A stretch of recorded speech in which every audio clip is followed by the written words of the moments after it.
10월 16일 조성시계로 진행합니다. 오늘은 3대 특검 중에 이명현 최혜병 사건 특검에 대해서 알아보겠습니다. 정치적으로 진보적 성향의 이 특검은 술과 사람을 좋아하는 호방한 성격인데 수사 스타일은 저돌적인 직진형입니다. 1962년 충남 부여 출생이고요. 조은석 내란 특검과는 대학 선후배 사이입니다. 고려대 법학과 3년 선배예요. 이 특검이. 군 법무관으로 장기 근무를 했는데요.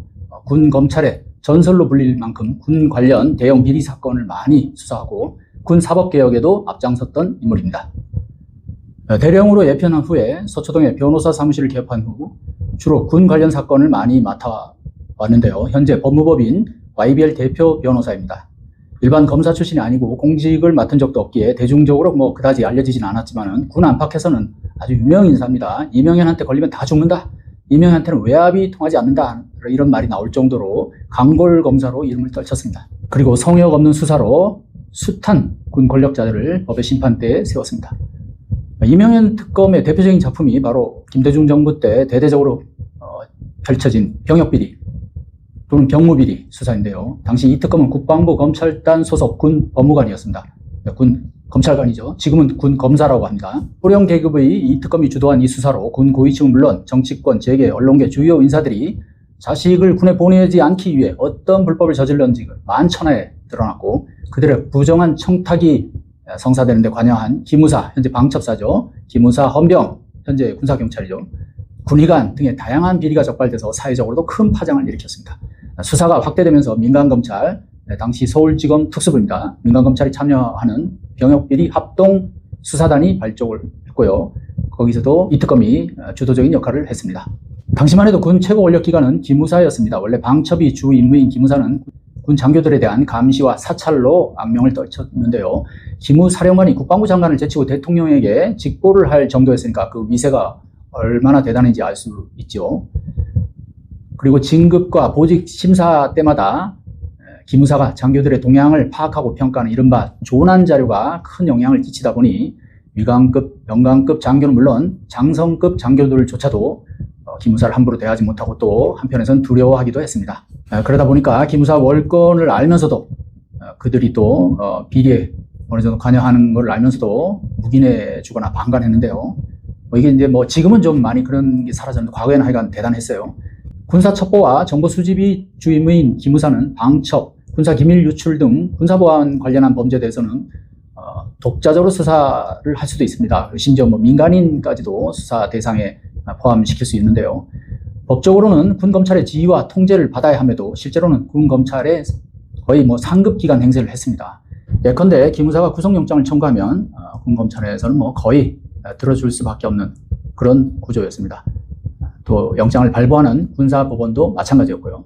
이러한 무소불위의 기무사 요원들의 불법과 비리에 사법적 단죄의 잣대를 들이댄 거의 최초의 사례가 바로 이 병역비리 수사였습니다. 기무사와 군 검찰 간에는 그야말로 전쟁이 벌어졌습니다. 군 검찰이 기무사 요원들의 병역비리를 추적하면 기무사 요원들은 군 검찰관들의 뒤를 캐거나 뒷조사를 하는 식이었죠. 김대중 정부의 군은 수십 년간 홀대받았던 호남 출신들이 장악해서 호남 군맥 전성기를 맞았었는데요. 소령 계급의 이 특검은 호남 군맥의 최대 실권자인 기무사 고위 간부가 노골적으로 수사 과정에 압력을 가하자 따로 만나서 담판을 벌이기도 하고 국방부 장관에게 공개 편지를 보내 병역비리 수사 과정 전반에 외압을 폭로하기도 했습니다. 또 이 특검은 노무현 정부 때는 청와대 사법개혁추진위원회가 주도한 군 사법개혁 과정에서도 중요한 역할을 맡았습니다. 개혁은 필연적으로 기득권을 뺏거나 축소할 수밖에 없잖아요. 여기에 찬성하는 쪽보다는 반대하고 저항하는 세력이 클 수밖에 없죠. 군내 사법개혁 목소리를 대변한 이 특검은 청와대 민정수석실과 소통하면서 지휘관들이 재앙처럼 군림하는 군 사법제도를 개선하는 데 일조했다는 평가를 받았습니다. 군 법무관 시절 다른 후배가 많아 이명현 라인이라는 말이 나올 정도였는데요. 최강욱 전 의원도 그중 한 명이었습니다. 최강욱은 노무현 정부 때 대장 계급인 신일순 한미연합사 부사령관을 횡령 등의 혐의로 구속을 해서 이름을 떨쳤는데요. 이후 동기인 남성원 검찰관 등과 함께 육군 진급 심사비리 수사를 벌여 군을 완전히 뒤집어 놓습니다. 육군 고위 장성과 장교들이 줄줄이 수사 대상이 되자 군 지휘부에서는 군 검찰이 육군 죽이기 차원에서 과잉 수사를 벌인다고 강한 불만을 터뜨렸고 군 검찰 수사에 대한 장교들의 저항감과 반감은 정말 대단했습니다. 군의 현실을 모르는 일방적인 논리로 불공정하고 무리한 수사를 벌인다는 그런 불만이었습니다.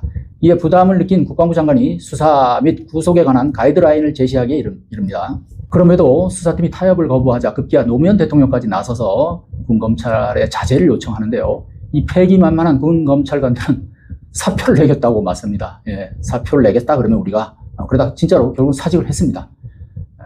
군 검찰 대부로 통하던 이명현 군 법무관은 이처럼 강력한 외압 속에 진행된 진급비리 수사의 배후 인물로 지목되기도 했는데 실제로 최강욱 등의 정신적인 지주 노릇을 했던 것으로 알려졌습니다. 이 특검은 변호사 개업 후에도 군검사 스타일을 버리지 못하고 법정에서 검찰과 충돌할 때가 많았습니다. 변호사로서도 탁월한 능력을 인정받았는데 대표적인 사례가 장수 전 안보실장 변호를 맡아서 1심부터 3심까지 완벽하게 무죄 선고를 받아낸 일입니다. 이때 김장수 전 안보실장이 세월호 사건으로 기소가 됐었는데요. 검찰이 실적 위주로 무리한 수사를 벌였다는 그런 비판이 제기됐습니다. 또 박근혜 정부 때 과잉 표적 수사로 숱한 논란을 일으킨 방산비리 사건 때는 이른바 불량 방탄복 수사의 문제점을 파헤쳐서 주요 피의자들의 무죄를 이끌어내기도 했습니다. 당시 언론에서는 그 북한군 총에 뚫리는 방탄복이다 뭐 이렇게 해서 아주 대대적으로 이 방탄복 비리 수사를 보도했는데요. 사실은 상당히 과장돼 있고 부풀려졌고 또 수사도 무리한 측면이 많았던 겁니다. 이 특검 문재인 정부 때 공수처장 후보로 거론되기도 했습니다.